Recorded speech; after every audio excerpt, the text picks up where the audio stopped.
Assalamualaikum warahmatullahi wabarakatuh. Sebelum kita belajar, mari kita berdoa bersama-sama. Raditu billahi rabban wa bil islami dina wa bi Muhammadin nabiyyan wa rasula.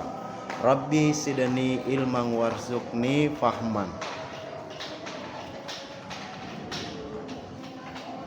Dalam pembelajaran bab ini kita akan mempelajari tentang mengenal rukun iman, dan nama saya Muhammad Arfa Adnan, mahasiswa dari UIN Alauddin Makassar, mengajar di SD Impres Baraya 2. Memahami rukun iman yaitu kita harus tahu pengertian iman, jenis-jenis rukun iman.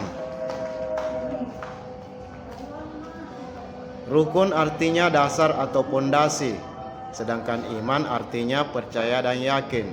Jadi rukun iman adalah dasar kepercayaan umat Islam. Setiap muslim wajib meyakini rukun iman.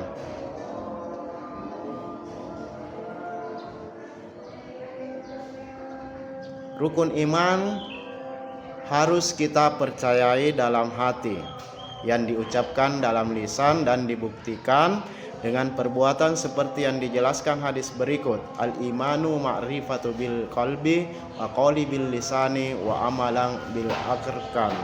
Iman adalah mengetahui dengan hati, mengucapkan dengan lisan, dan mengamalkan dengan anggota badan. Hadis riwayat Ibnu Majah. Rukun iman terbagi dalam 6 bagian. Yang pertama, iman kepada Allah, iman kepada malaikat.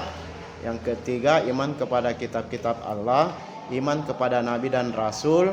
Yang kelima, iman kepada hari kiamat. Dan yang keenam, iman kepada qada dan qadar. Rukun iman yang pertama yaitu beberapa cara untuk beriman kepada Allah. Yang pertama, meyakini bahwa Allah yang mencipta, menguasai, dan mengatur alam semesta. Yang kedua, mengimani nama dan sifat Allah.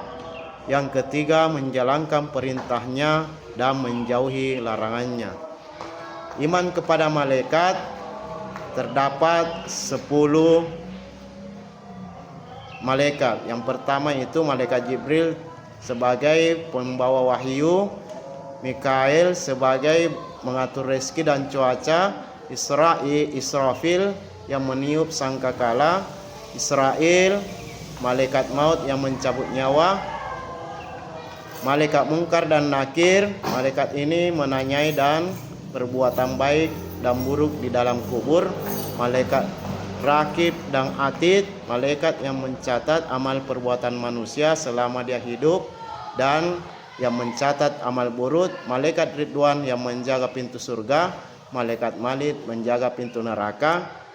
Yang untuk memahami tugas malaikat ini dapat membantu kita meningkatkan keimanan dan ketakwaan kita kepada Allah Subhanahu wa taala. Setiap malaikat menjalankan tugasnya dengan penuh kebijaksanaan, ketaatan menjadi contoh bagi umat dalam menjalankan perintah Tuhan dengan sebaik-baiknya.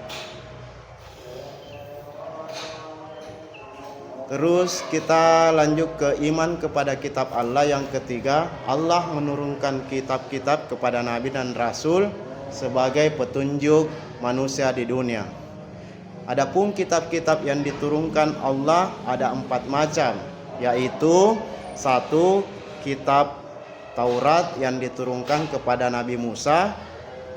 Yang kedua, kitab Sabur yang diturunkan kepada Nabi Daud. Yang ketiga, kitab Injil yang diturunkan kepada Nabi Isa. Dan yang keempat, Al-Quran diturunkan kepada baginda Nabi Muhammad sallallahu alaihi wasallam. Adapun cara beriman kepada kitab Allah, yang pertama, kita mempercayai adanya 4 kitab Allah seperti yang saya sebutkan tadi. Yang kedua, meyakini hanya Al-Quran yang harus dijadikan pedoman hidup. Dan yang ketiga, memahami dan mengamalkan isi dari Al-Quran. Terus kita lanjut ke rukun iman yang keempat, iman kepada Rasul Allah. Beriman kepada Rasul Allah berarti harus meyakin dan percaya beberapa hal. Yang pertama, Nabi dan Rasul utusan Allah Subhanahu wa taala. Yang kedua, Rasul membimbing manusia ke jalan yang benar. Yang ketiga, ajaran yang paling benar adalah Islam. Yang keempat, Islam adalah ajaran yang dibawa oleh Nabi Muhammad SAW. Yang kelima, Nabi Muhammad adalah Rasul terakhir. 6, tidak ada Rasul setelah Nabi Muhammad SAW. Dan yang ketujuh, jumlah Nabi berada 25 Nabi. Rukun iman yang kelima, percaya kepada hari kiamat. Kita harus meyakini bahwa hari kiamat pasti akan terjadi. Hanya Allah Subhanahu yang mengetahui kapan terjadinya hari kiamat. Hari kiamat adalah berakhirnya semua kehidupan, semua makhluk mati. Hanya Allah yang hidup. Kita juga harus meyakini bahwa semua amal perbuatan kita di dunia akan dipertanggungjawabkan di hari kiamat nanti. Jadi anak-anakku sekarang, kita lanjut ke rukun iman yang keenam, yaitu beriman kepada takdir Allah. Takdir berarti ketentuan Allah. Kita harus meyakini dengan sepenuh hati akan adanya ketentuan Allah yang berlaku untuk semua makhluk hidup. Yang pertama, qada adalah ketentuan Allah tentang makhluknya sebelum dilahirkan hingga dia meninggal dunia. Sedangkan qadar adalah